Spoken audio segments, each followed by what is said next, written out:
Hey, what's up everybody? How are you guys doing today? If you are new here, my name's Tobias and welcome to my YouTube channel. And every once in a while, I'll mention or I'll talk about my audio interface, which is the Focusrite Scarlett 2i2. However, I've never actually done a full-on review of it, and I think it's about time. And I'm actually using the Scarlett 2i2 to record the audio that you are hearing in this video, and the microphone that I'm using is the Audio-Technica AT4040. I have it plugged into the first input, and I have the input gain set to about 12 o'clock on the knob, and I've owned the Scarlett 2i2 since July of 2020, and it's now February of 2022, and ever since July of 2020, I've pretty much been using this interface on almost a daily basis, so I've become quite familiar with it. And just as a quick side note, I did not get my Focusrite Scarlett 2i2 for free. I did buy it myself, and I'm going to be breaking this video up into 3 parts. 1, I'll show you guys an unboxing of the interface back when I got it 19 months ago, and I'll tell you guys what you get with your purchase.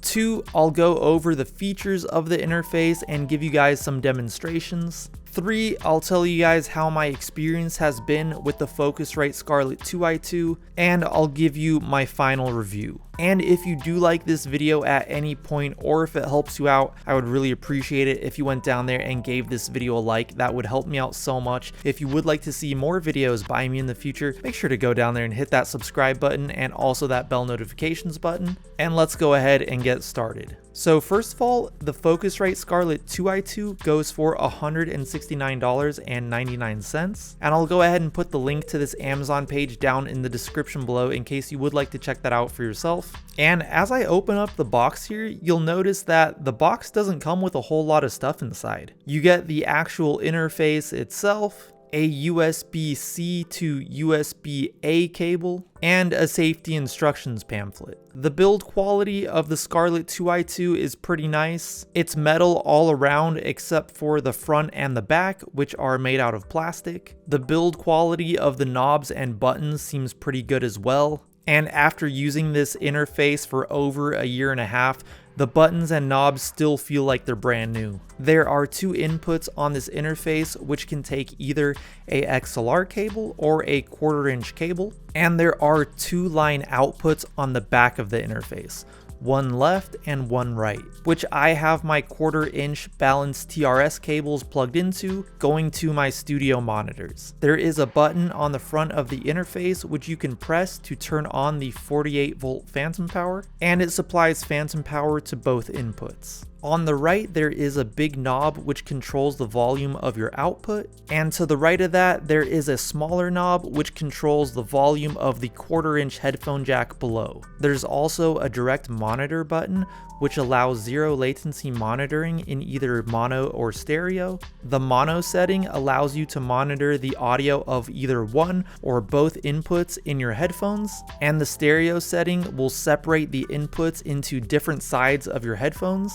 So you will hear the first input in your left headphone and you'll hear the second input in your right headphone. But personally, I just use the software monitoring in Logic Pro. I feel like the delay that I get is barely even noticeable, so I actually rarely use the direct monitoring feature. And I actually don't know why it does this. There might be an actual reason for it, but if you turn on the direct monitoring, it will lower the volume in your headphones of the project that you're working on. So for example, if I'm recording vocals on a song and I have a project in Logic that I'm recording to, and just imagine that I have different instrument tracks. If I go ahead and press that direct monitor button, all of a sudden the volume of those instrument tracks will get lower in my headphones. And I'm not really sure what the purpose for that is, but I feel like it's worth mentioning. The 3rd generation Scarlett 2i2 also has a pretty interesting air button on both of the inputs, and it basically just boosts the air,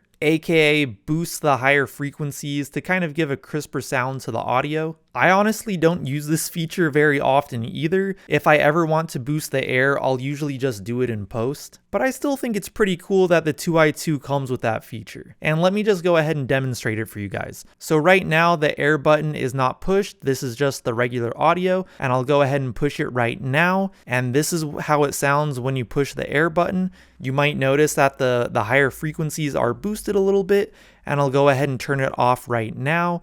And now we're back to the regular audio. So it is kind of a cool little feature, but like I said, I don't use it much personally. And there's also an inst button, which is short for instrument. And it's meant to be pressed when you plug in an instrument like an electric guitar or maybe a bass. And sometimes I use that button when I record guitar and sometimes I don't. Oddly enough, sometimes I feel like it sounds better when I don't press that button, but just do whatever sounds good to you. And I'll show you guys a demonstration of that button in a second, but pretty much when it comes to the inputs on this interface, there are 3 settings. And it kind of seems like the only noticeable thing that really changes is the gain. And apparently also the impedance, which I feel like might affect the tone a little bit, because sometimes I've noticed that when I want a more passive sounding guitar, I actually prefer when the instrument button is turned off. But as for the 3 settings, there is the mic level, which is active when the Scarlett 2i2 detects that there is a XLR cable plugged in.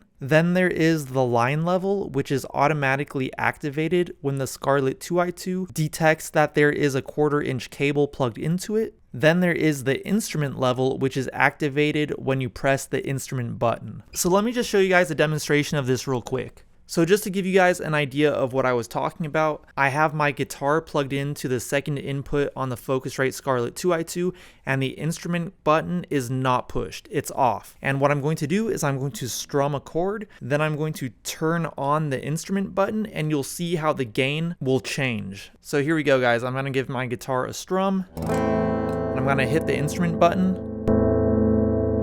See how it just got so much louder? I'll press it again. Volume drops. So that's kind of what I was talking about. And finally, each input also has its own gain knob, and each gain knob has a ring around it, which will light up when it receives a signal, and that light will turn red if you're clipping, and it will be green if you're in the safe zone. As for my personal experience with the Focusrite Scarlett 2i2, it's been great, and it does exactly what I want. Although there is one small thing that kind of bothers me from time to time. Sometimes the monitor knob will give me some static when I'm turning it, and I've even noticed that sometimes the headphone knob does that as well. I guess it's not a huge deal, but it can be annoying sometimes. And that's pretty much the only negative thing that I can think of saying about the Focusrite Scarlett 2i2. Especially for the price of $170, I think it's great.